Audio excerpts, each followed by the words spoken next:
Buenas noches a todos, es un gusto estar nuevamente con ustedes aquí en la Plaza del Abogado. Les recordamos que este es un espacio profesional, académico y de labor social que realizamos. Hoy es un día típico en virtud que cambiamos el día de la programación. Sin embargo, les agradecemos a todos sus comentarios y también a todos los seguidores que han estado pendientes de este programa. Tuvimos algunas dificultades técnicas, por eso no arrancamos a la hora habitual. Sin embargo, aquí estamos con ustedes. Buenas noches, Marilyn. Muchas gracias, licenciada Vera Valverde, que nos acompaña el día de hoy para abordar el tema de fraude inmobiliario. La licenciada Valverde es abogada y notaria con especialización en el derecho notarial, en el derecho registral y también en todo lo que tiene que ver con el derecho mercantil. Marilyn. Bueno, muchas gracias a todos y perdonen como ya comentó el licenciado Roberto, pues tuvimos estas complicaciones, pero ya estamos acá y deseamos que ustedes pues aprovechen este espacio y sobre todo a nuestra invitada que tiene, como ya dijo Roberto, mucha experiencia en estos temas. Primero, Linda, pues quisiéramos saber qué se entiende como fraude inmobiliario. Como fraude inmobiliario. Sí, el fraude inmobiliario aquí en Guatemala como tal no está regulado, pero básicamente consiste en despojar al legítimo propietario de una finca de su propiedad y transmitir esa propiedad a una persona. Muchas veces hacerlo también en fraude de terceras personas que inocentemente compran estas fincas que han sido adquiridas de manera anómala. La legislación guatemalteca como tal no la tiene tipificado como un delito, pero sí lo podemos encontrar en varias figuras de tipo penal, sí, así como es la falsedad material, la falsedad ideológica, los casos especiales de estafa, tenemos también la simulación de contratos, en fin, tenemos una gama de delitos en los cuales se puede encuadrar esta figura del fraude inmobiliario. Pero básicamente sí es despojar a un legítimo propietario que tiene inscrita su titularidad en el registro de la propiedad, despojarlo de esto y transmitirlo a un tercero posiblemente, o bien estos fraudes se pueden dar a través también de hipotecas que se cancelan fraudulentamente a través de cartas de pago que se hacen en forma anómala. Sí, es decir, que no siempre es para perder la propiedad, sino puede ser... No siempre. Incluso fíjate que también hay mandatos de repente que se hacen falsos. Se hacen falsos para precisamente intentar despojar después al legítimo titular, como que esta persona otorgó un mandato y entonces ya el mandatario que legalmente tiene el mandato comparece en la escritura y despoja. Incluso he visto casos de hermanos, es decir, vamos a hacer un ejemplo de 3 hermanos y aparentemente esos 3 hermanos firman un mandato para otorgar a uno de los 3 un mandato para poder enajenar los bienes y cuando al paso del tiempo acciona penalmente uno de los hermanos diciendo que él nunca firmó ese mandato y efectivamente había una falsificación de firma en ese mandato que se había realizado irresponsablemente por parte de un notario que no verificó el DPI y no tomó las medidas de control cuando se realizó el mandato, porque muchas veces pareciera que algunos notarios dicen, eso solo es un mandato, pero eso solo es un mandato,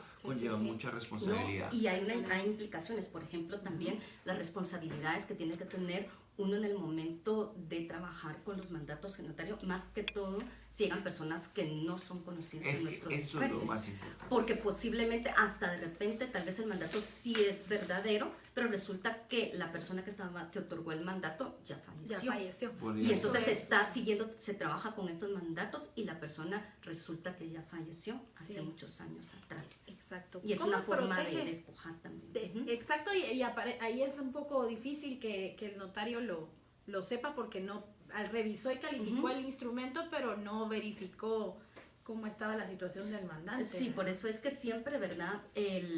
Siempre se dice que el notario debe de tener una buena calificación de sus documentos. A mayor calificación y que el notario sea muy cuidadoso en la selección de sus clientes, de los documentos que va a hacer, sea muy acucioso también para trabajarlos, pues el trabajo tanto de tribunales, registro de la propiedad y cualquier otro registro pues puede relajarse un poco más en su calificación, mientras que estos casos sigan sucediendo así, pues los registros o tribunales pues tienen que endurecer para tomar estas medidas en contra del fraude inmobiliario. ¿Cómo protege el Estado en el tema de derecho de propiedad y seguridad jurídica? El Estado la protege a través de las leyes, ¿verdad? Eso es como que la norma fundamental.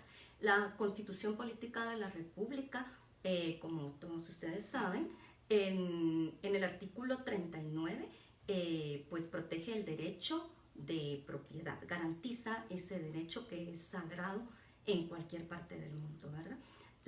La propiedad, y esa es la primera forma de protección, la protege pues de ahí con diferentes normas de tipo civil, algunas normativas penales cuando ya van sancionatorios, pero también en el ámbito civil hay ciertas sanciones, por ejemplo, cuando se dan las nulidades de los instrumentos públicos o de los negocios jurídicos, ¿verdad? Entonces, esta es la forma que protege, y la forma de protección a la final, que es la protección frente a los terceros, es el registro de la propiedad, ¿verdad? La institución del registro de la propiedad, que nace desde tiempos inmemoriales, ¿verdad? Y que su función siempre ha sido hacer publicidad y estos efectos frente a terceros. ¿Para qué? Para que todos los que estamos en la calle conozcamos quiénes legalmente son los titulares de las fincas en Guatemala. Muy bien. En relación a las causas de violación a esa certeza jurídica, ¿cuáles son como las más comunes? Mira, las más comunes que podemos encontrar, por ejemplo, es la de la falsificación del documento.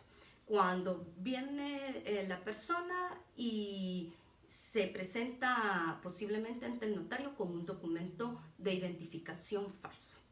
Esa va a ser, y entonces sorprende al notario en su buena fe. Correcto. Eso no puedo tampoco, pues, es responsabilidad del notario. Es responsabilidad del notario, pero a veces esa responsabilidad, porque nos presentan un DPI, por ejemplo, ¿verdad?, que está falsificado, y por eso es que siempre sería bueno que tuviéramos, para los que podamos tener lectores de DPI para corroborar, ¿verdad? Porque ya también en el medio pues andan circulando varios DPIs falsos. Entonces la falsificación de las firmas, la sustitución del titular y haciéndose pasar por el que no es, pues ustedes también ya es del conocimiento público que hay bandas también que se dedican especializadas a eso, ¿verdad? Entonces también están, por otro lado, pues lo que platicábamos, lo de las cartas de pago, ¿verdad?, que se hacen en forma anómala, despojando, ¿verdad?, también a los titulares de un crédito, de la garantía real que tienen, y dejándolos sin garantía a través de cartas de pago.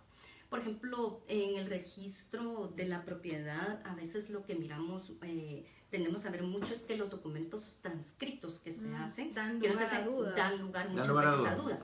Pero es un sistema válido completamente, que lo permite el Código Notariado. Y eso tampoco quiere decir que todos los documentos que son transcritos son anómalos.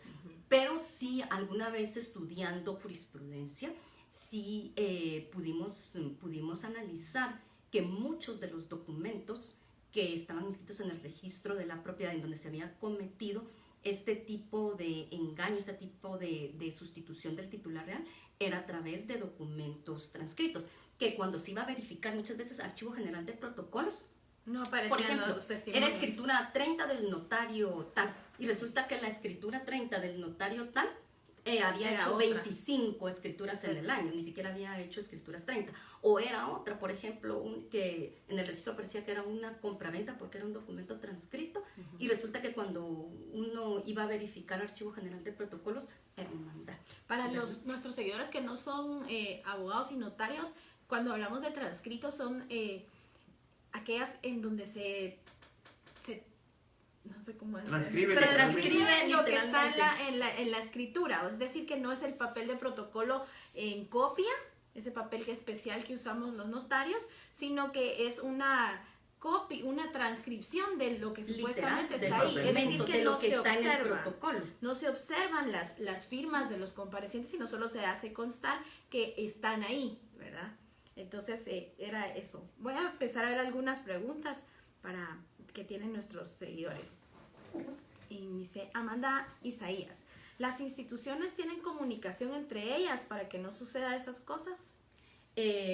las instituciones, pues hay algunas con las que se tienen convenios, por ejemplo, con el organismo judicial, ¿verdad? Que sí, ese es más que todo porque se dieron algunos problemas de falsificación hasta de despachos judiciales, de cancelación de medidas precautorias, por ejemplo, o títulos supletorios que eran falsos, ¿verdad? Que también parecía como que eran expedidos de como juez eran expedidos de un juez, y resulta que cuando se hacía la investigación en ese juzgado jamás se habían llevado un proceso, claro. y había una usurpación también así de la tierra, también ¿verdad? con otras, Entonces, como fondo de tierras. Fondo de tierras también se tienen convenios de cooperación con SAT también, porque a veces esos fraudes inmobiliarios, pues aquí no se toma mucho de este punto de vista, pero también el uso de timbres falsificados, ¿verdad? Para defraudar a la administración tributaria, timbres reutilizados, claro, que no se pagan conforme a derecho también los tributos, ¿verdad? Y entonces sí tenemos que, es muy delicado como está la norma hoy por hoy, ¿verdad? Porque fácilmente en cualquier momento pues sí podrían de repente nos podrían tipificar algún delito contra la administración tributaria, precisamente deveniente de contratos, que aquí no viene lo de la sustitución del titular registral, pero que quiera que no, va en defraudación del Estado. Bueno, hay varias preguntas. Saludos a Olga Barrios, Murcia Méndez y Jen Pineda, que es casi la misma pregunta, por eso los unifiqué.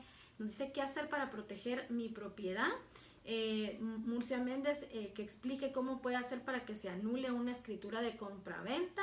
Y Jen Pineda, lo mismo, recomendaciones para proteger nuestros inmuebles. ¿Qué serían las medidas preventivas que en algún momento íbamos a hablar? Como dice, aquí por lo que yo pude captar de la pregunta es cómo puedo hacer para dejar sin efecto esta escritura de una compraventa que fue... Y después miramos las medidas preventivas. ¿Verdad? ¿Cómo ha resuelto esto los tribunales? Pues lo ha resuelto a través de volver otra vez al titular del que era la propiedad que fue defraudado, ponerlo otra vez como titular registral.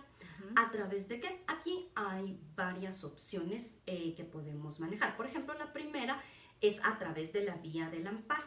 El amparo, la Corte de Constitucionalidad da dos tipos de protección en estos casos, una protección plena y una protección parcial. La protección plena da cuando dice, mira, vamos a dejar sin efecto porque este negocio jurídico no tiene absolutamente nada de cierto y no nos queda la menor duda. ¿En qué casos podría ser? Por ejemplo, que el titular registral falleció hace 3 años y la escritura la hicieron hace un mes. Es que eso era imposible. No. Es evidente, ni siquiera ahí en la doctrina hablamos de la inexistencia del negocio jurídico. Entonces, ante un negocio inexistente, ahí se dieron todos los elementos para corroborar que ese documento no tiene nada de cierto. Correcto. Y la Corte de Constitucionalidad ahí da una protección plena y le dice, mira, de una vez al registro de la propiedad, dejo sin efecto este negocio jurídico, el instrumento público, y cancela toda la inscripción a partir de tal inscripción de dominio que fue donde se cometió el fraude y las subsiguientes, porque le da esa protección de una vez a través de la vía del amparo. La protección parcial, que también se plantea también a la vía del amparo, pero ahí es donde dice, fíjese que me falsificaron mi firma, comparación con un DPI falso, o hay un mandato que falsificaron mi firma, yo nunca otorgué, o sí otorgué un mandato pero no tenía las suficientes facultades para enajenar, para vender. Entonces, bueno, como eso todavía son hechos que van a estar sujetos a prueba, le dice, le voy a dar una protección parcial. Y esa protección parcial consiste en que da 2 años, protege por 2 años, deja en suspenso cualquier inscripción que se realice con respecto a esa finca.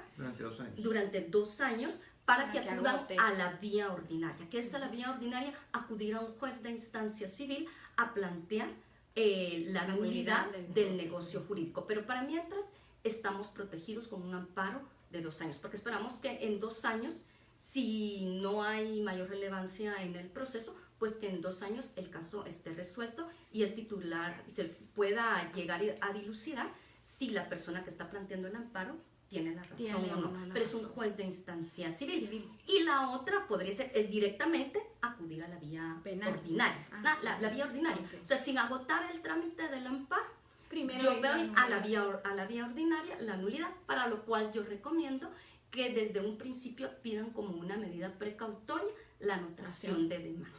Con la anotación de demanda tienen una protección de 5 años. Lo que pasa es que no dejen suspenso, eso es lo que si hacen constar después pueden seguir estafando a personas y continuar con el tracto de la propiedad, mientras que el amparo sí protege porque hace una suspensión. Sin embargo, pues quien no quiera acudir al amparo y quiera acudir directamente a la vía ordinaria ante un juez de instancia civil, lo puede hacer perfectamente poniendo las medidas precautorias adecuadas. Como la demanda. Entonces, como la demanda, si ya con una anotación de demanda, pues nosotros ya tenemos que aconsejar en todo caso si quieren vender la propiedad, decirle, mira, pero esto tiene una anotación El de que demanda. compra ya compra Y sabiendo. vamos a ver de qué se trata la anotación de demanda. Y claro, si yo miro en esto, Oh, es por sorpresa. una nulidad del negocio jurídico, le Oh, digo al cliente, sorpresa. no compre. Claro. Sí. Ajá. Sí, sí. Entonces, esas van a ser las medidas. La otra, hablábamos de la vía penal. Sí. La vía penal, pues sí, es utilizada también en estos casos. El problema con la vía penal es que es para castigar a No la para persona cancelar inscripciones. que infringió obviamente el derecho y se adecua a cualquiera de los tipos legales que establece el código penal en esta materia.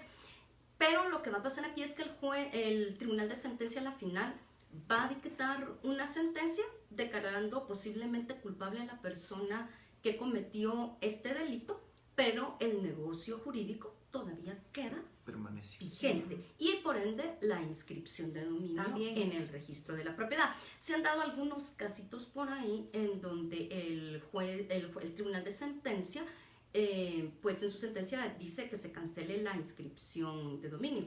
El problema que yo encuentro con eso, sí, se cancela la inscripción de dominio y con eso arreglo. Pero el negocio jurídico, hay un negocio jurídico que sigue vigente en la calle. Claro. Porque el juez de Penal no debería penal, estar tomando este tipo de sí, acciones. porque no tiene competencia para dejar sin efecto un negocio jurídico. Tal vez la inscripción y todavía me queda un poco de duda de eso, si tiene, pero para el negocio jurídico, pues aquí como no hay las competencias, no existen las competencias ampliadas, pues es el juez de instancia civil. Entonces, el problema es que logran condenar al delincuente, pero de todos modos tengo que seguir mi vía ordinaria. Yo tendría que seguir mi vía ordinaria y cuánto tiempo me va a tomar llegar a esa sentencia? Llegar a esa condenatoria sentencia. o absolutoria. Y de penal. todos modos no voy a tener, que es lo que más me interesa, Que es el fin. recuperar mi propiedad. Exacto. Eso. Yo en ese sentido, pues, vamos a seguir leyendo, pero quiero aprovechar para comentarles. Yo vi las dos formas. En un proceso, quien se sentía perjudicado en su derecho de propiedad se fue a la vía penal. Y ahí lo que sucede es que el mismo ente investigador le dice, mire, para nosotros no está tan claro acá, es importante que primero agoten la vía civil, porque de lo contrario siempre va a tener el riesgo que la otra parte pueda plantear una cuestión prejudicial. Para los que son abogados, pues van a entender el término. Entonces estas personas pues lo que hacen es que van al amparo y efectivamente como tú dices, pues logran que les den 2 años para pedir la nulidad. Van al ordinario de nulidad del negocio jurídico, era por un tema de un documento de identificación y pues hasta ahora en eso está, ¿verdad? Pero sí se protegió el hecho de que no se pudieran hacer más inscripciones en la finca. Y de hecho se pueden llevar los dos procesos al mismo tiempo. Pues se castiga a la persona al delincuente que cometió el delito y a su vez llevarlo simultáneamente un juicio para lo que al final es lo que más interesa, recuperar la propiedad. Con el tema de la prejudicialidad, quiere decir, es un juicio que se tiene que hacer antes del juicio, en este caso del juicio penal, ¿verdad? Tenemos más preguntas. Saludos a todos. Nos dice Luis Fer Asa. Si a quien le comprometieron el fraude, y no arregló, ya falleció, ¿quiénes pueden accionar para plantear la nulidad del negocio jurídico? Buena pregunta. Muy bien, muy buena pregunta. Sí, los herederos, ¿verdad? Tienen se tienen que legitimar, tienen un administrador de la La mortuaria, mortuaria. y entonces los herederos pueden entrar a pelear este tema, ¿verdad? Porque para lo que son las nulidades no hay plazo, ¿verdad? No es que decir que ya pasaron cierta cantidad de años, entonces ya no puedo, no, ¿verdad? Aquí en cualquier momento, aunque hayan pasado 8, 20 10 años, 20 años, si se cometió un fraude, pues él se puede, en este caso Iniciar la un acción. negocio jurídico que no fue válidamente celebrado, se puede iniciar por lo menos la acción de tipo civil para poder Eso es lo que recuperar. decimos, que el derecho de propiedad no prescribe, ¿verdad? El derecho de propiedad No no prescribe. prescribe, no, porque es una garantía constitucional, ¿verdad? Y entonces Lourdes de las más Pineda. protegidas tal vez. Lourdes Pina, es triste saber que hay tantas estafas y la gente cae. ¿Qué hacer si soy engañado de buena fe? Yo creo que pues ya explicamos, Lourdes, las vías que hay. Sin embargo, el vamos a problema- hablar un poquito más de las Sí. medidas preventivas, ¿verdad? Ajá. Sí, sí. Muy bien, solo así un poquito hablando, está en ciertas legislaciones, incluso aquí en Guatemala también, ¿verdad? La protección al tercero adquiriente de buena fe, De pero buena sí fe. tiene que ser completamente probada esa Buena fe. buena Esa fe, buena ¿verdad? fe. Lo que pasa es que eso nos va a servir en todo caso para buscar a la persona que Ujú. estafó, ¿verdad? Para deducirle cualquier Tipo de de responsabilidad. responsabilidad, ya sea que va desde responsabilidad civil hasta responsabilidad penal. Penal. Ajá. Más preguntas. Ani Eo, excelente intervención, licenciada. Y lo mismo Miguel Ver, nos mandan saludos. José Contreras Castañeda, ¿cuánto tiempo tengo para recuperar un bien inmueble ante los órganos jurisdiccionales? Puede tener el tiempo que usted desee, siempre que haga constar desde cuándo, que se acaba de enterar, ¿verdad? Porque Claro. Ujú.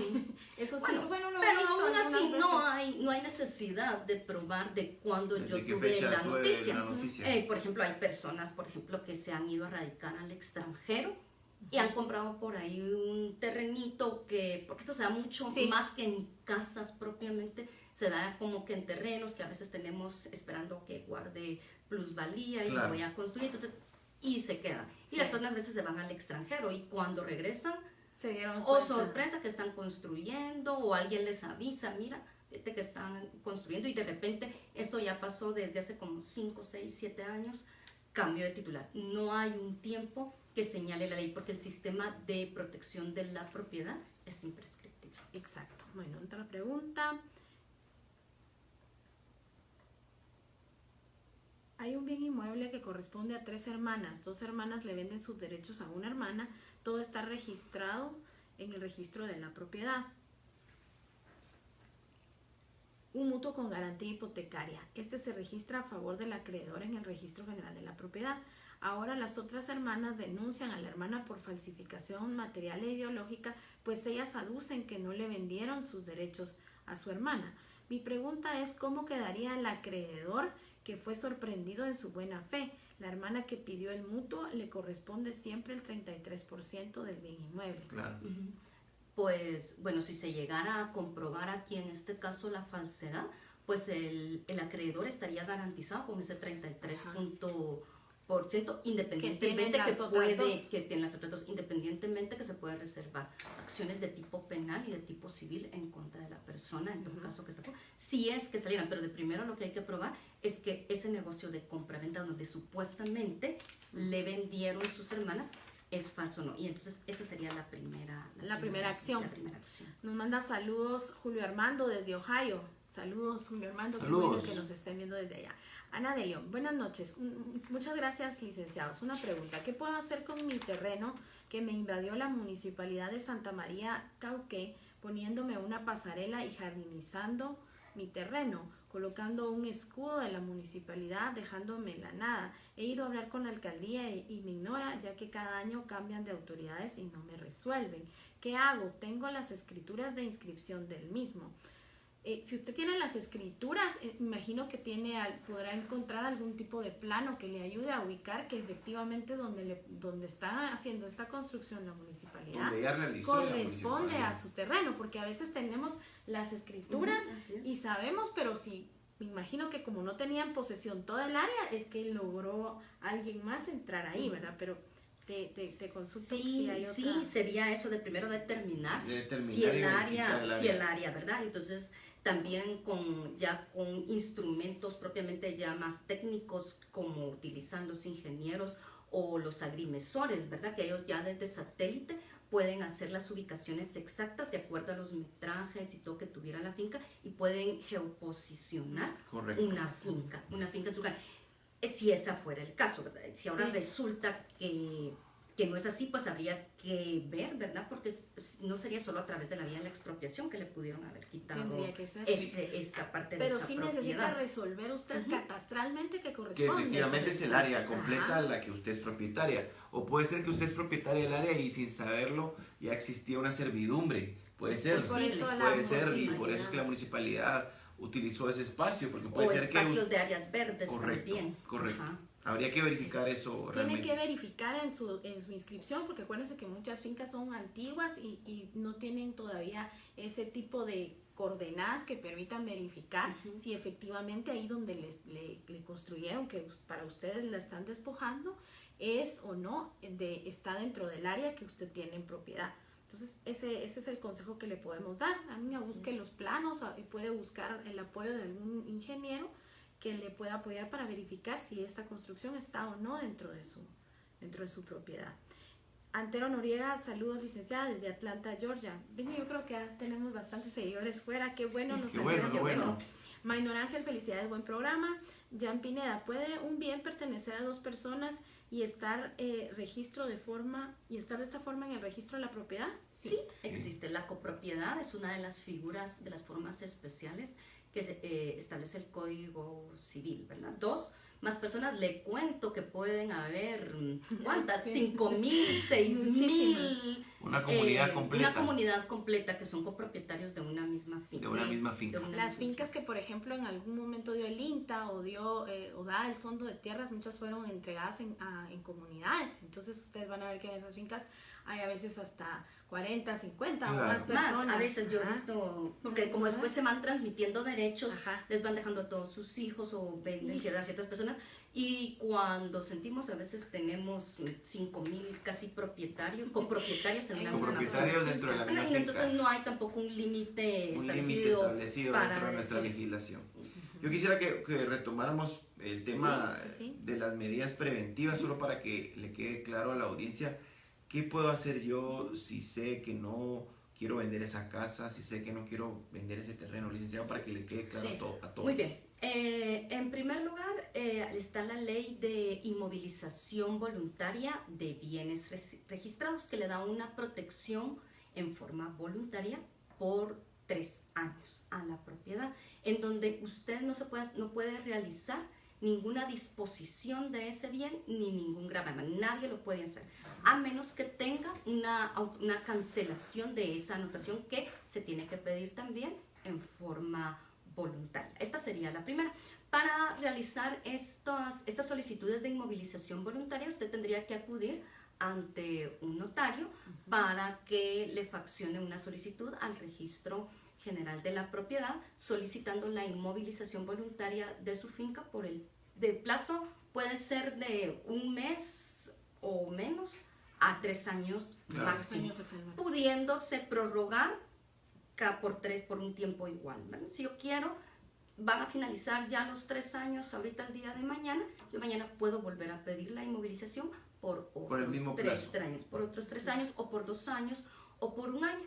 Resulta que en ese lapso de los 3 años yo necesito disponer de mi propiedad, pues también están las cancelaciones que se pueden hacer, pero todo esto va a llevar un estudio para la cancelación.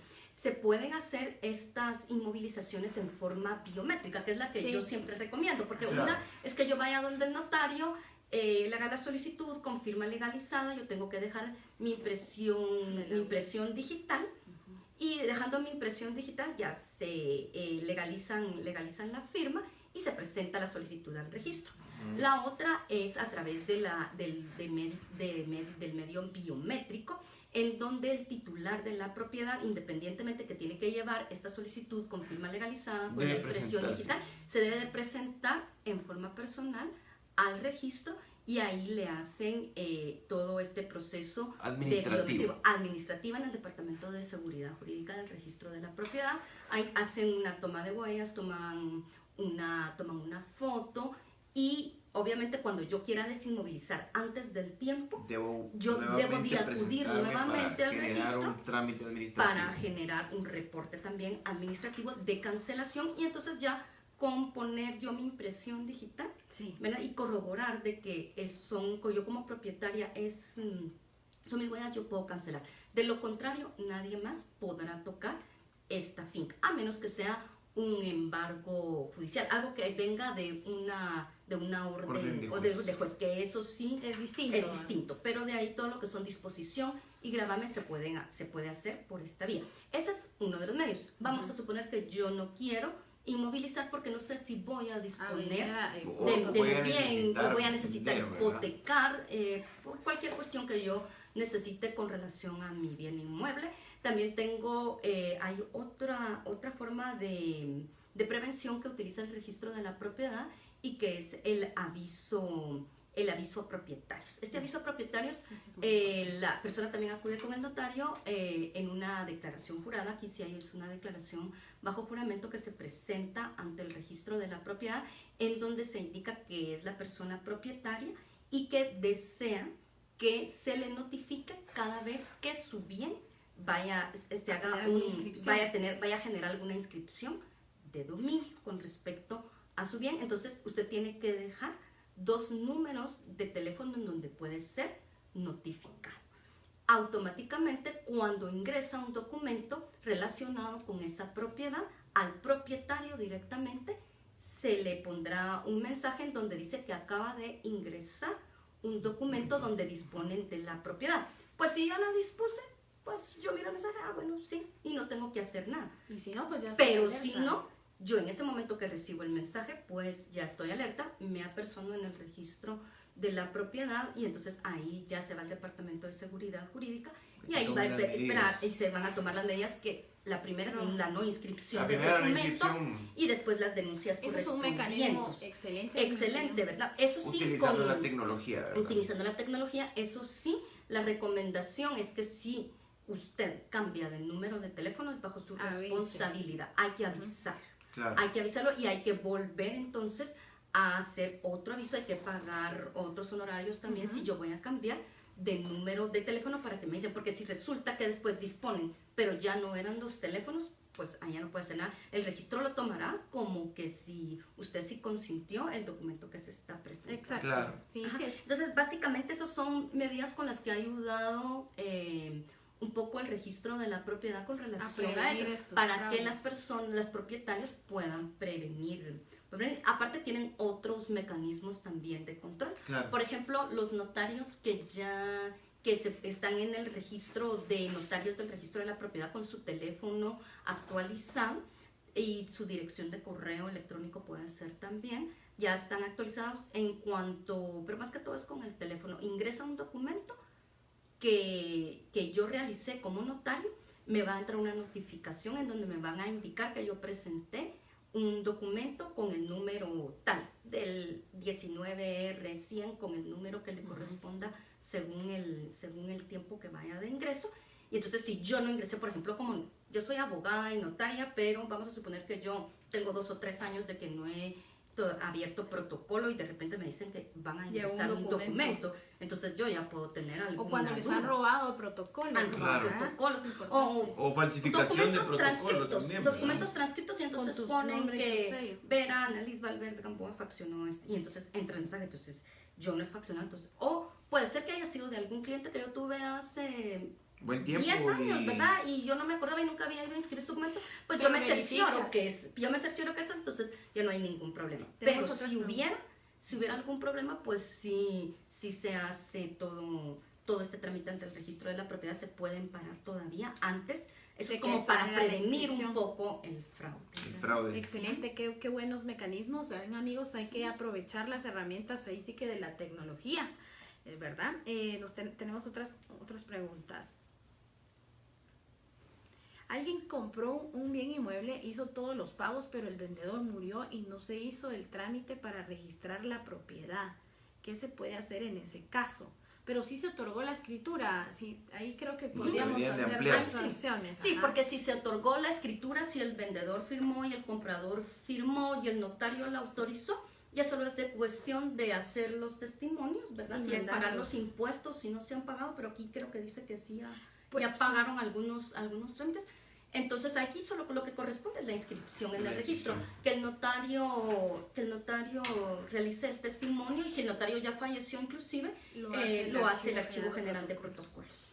Sí, entonces la respuesta sería que si se otorgó la escritura y lo que no se envió fue el testimonio, pues puede buscar al notario que la hizo, o bien pues si el notario falleció, lo puede hacer el Archivo General de Protocolos. Porque si no, se tendría que ir a buscar a los presuntos herederos y hasta llegar a que un acuerdo esté, con ajá. ellos. Ajá. Incluso usted podría, según lo que aprendimos en el programa anterior, usted podría ser la persona que promueva el proceso sucesorio. Correcto. Sí, por este interés. Por el interés que tenga, aunque sean declaradas las personas y ellos ya otorgan la escritura. Así es. Cumplan ellos con el instrumento que no se hizo. Siempre, de recomendación, cuando usted pague algo, pida que le den, firme el documento de una vez, porque te acuerdas que cuando hablamos del programa de las promesas, muchas personas solo firman como formularios y empiezan a hacer los pagos como abonos y le dicen cuando termine de pagar la totalidad le vamos a dar su escritura. No, eso no es recomendable, no lo hagan, es una mala práctica. Es un enganche fraccionado. Exacto, una cosa es el enganche, si es así debe de indicar el instrumento y no lo hagan en documentos simples. Sí, porque el problema de las promesas de venta, por ejemplo, es que la ley sí señala que deben de inscribirse en el registro de la propiedad. Claro. Y al ser un documento inscribible en el registro de la propiedad, el ordenamiento civil sí establece que debe realizarse en escritura pública. Entonces, esos documentos de promesa de venta en documentos privados no se pueden inscribir. Dentro de la práctica, ¿verdad? Que eso podría ser una forma, se hace. Y después cuando quieren ejecutar esto, quieren hacer protocolizaciones. Y recuérdense que la protocolización no tiene categoría de escritura pública. Sí, así es. Las personas tratan de enmendar, a través notarios, y no se puede. ¿Qué sucedería si una persona vende una fracción? Cristian González nos pregunta, de un inmueble que está hipotecado y ahora el deudor no cancela la hipoteca y la persona que tiene la posesión de la fracción necesariamente debería de iniciarle la nulidad del instrumento o la cancelación de la inscripción. Es que, sí, más o menos.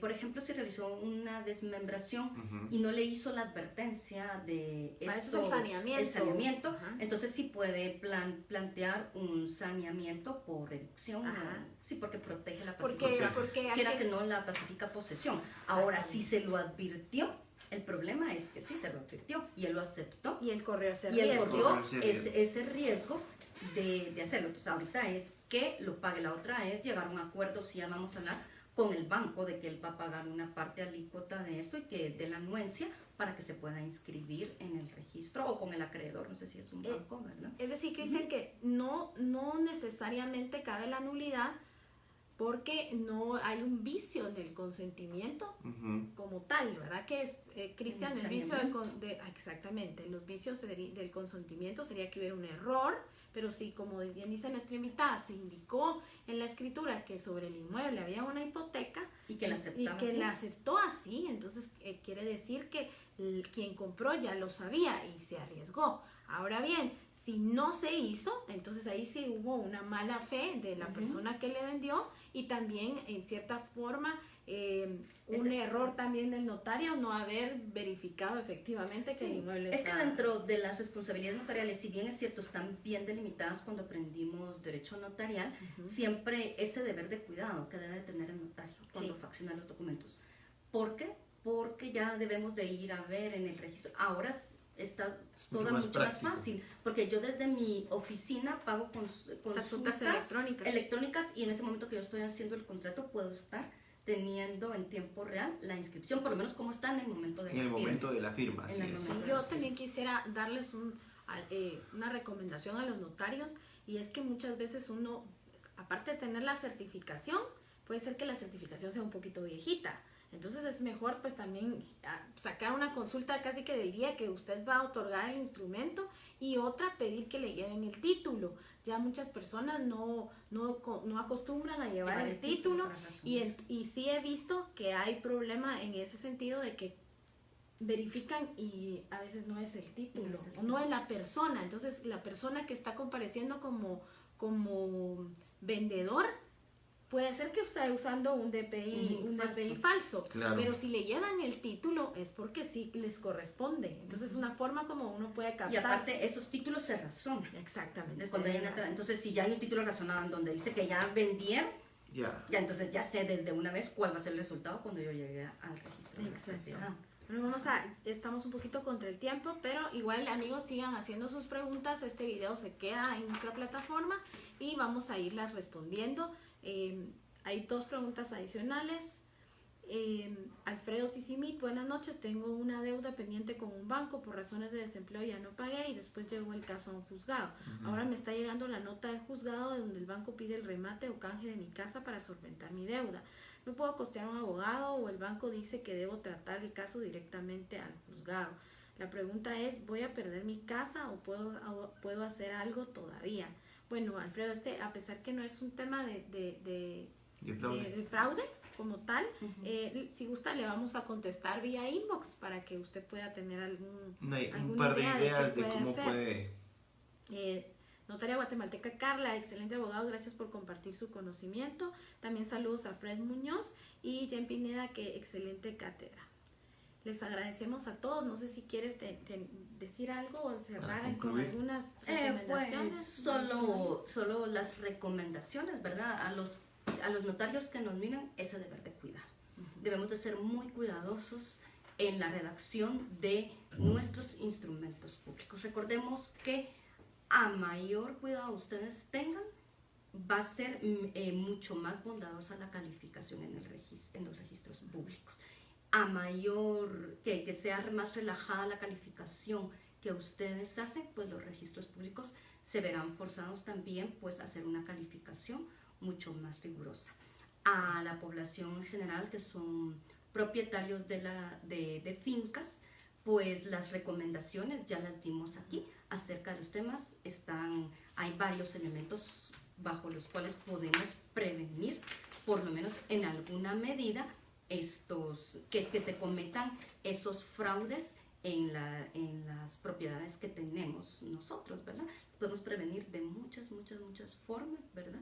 Como la inmovilización voluntaria o este aviso a propietarios. También los notarios que estén muy atentos con sus mensajes que ingresan del registro, indicándoles que ingresaron algún documento, porque es posible que ustedes ya no estén en ejercicio por estar ejerciendo, por ejemplo, alguna función pública o simplemente no se dediquen a notaría. Claro.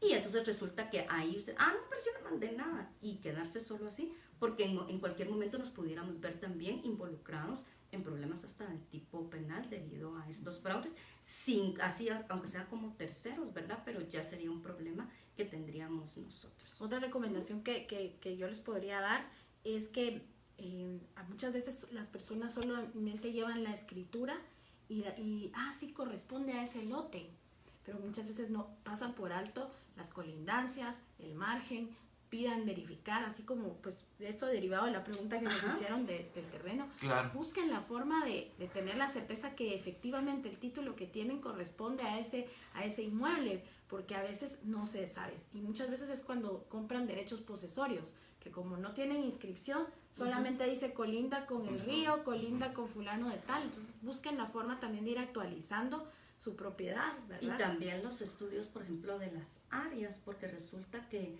el terreno tenía 50,000 metros y inscritos en el registro de la propiedad, y resulta que ya desmembraron 49,999 metros y ya viene una fracción de 200 metros y ya no tiene área. Sí. Entonces, pero es que fíjese que yo sí estoy posesionado, es que es posiblemente que ahí hayan derechos de posesión. Entonces, verificar también esa información de áreas en cualquier momento que nosotros vayamos a comprar, o de repente se están haciendo las traslativas de dominio de fincas totales y resulta que cuando vayan al registro el área es 0 metros. Sí. Entonces, Entonces podría ser verificaron una que era el forma propietario, también. verificaron que era el propietario que no tenía gravamen, pero no verificaron el área. El área, Eso porque es resulta sumamente que importante. el área, resulta que sí, en un momento sí tuvo suficiente área inscrita, pero resulta que ya agotaron toda el área de la finca. Y ahí se quedó con 2 metros cuadrados, que pasa muchas veces. Exacto. Entonces es una forma también de que se puede estafar a A las personas. Yo sí creo que es sumamente importante al final tener las precauciones del caso. Marilyn, si te quieres despedir antes de... Ay, pues muchas gracias a todos. Te agradecemos muchísimo el que hayas estado en este espacio. Siempre buscamos hacer temas que creemos que a la mayoría de nuestros seguidores le interesan y pues sugieran los temas. Les agradecemos el tiempo. También motivar a los que son abogados y notarios para que cumplan con ejercer su voto. Si no estoy mal es el 15, día viernes. Sí, el día viernes. Hay que hacerlo, hay que Analizar las dos propuestas. Y votar por la que usted considere. No deje de ejercer el voto porque es el derecho que usted tiene como colega, ¿verdad? Así es, pues Que muchísimas pasen gracias, feliz licenciada, Gracias, nuevamente. muchas gracias por el espacio, Marilyn, Roberto, y A la orden. quedo completamente agradecidos también con ustedes por su amable audiencia. Muchísimas gracias, pasen buenas noches y como lo dijo la licenciada Marilyn, tienen que ejercer este viernes el voto, no solo los abogados y notarios, sino también todas las profesiones afines al colegio Me estoy llevando y todo. pasen muy buenas noches. Buenas noches.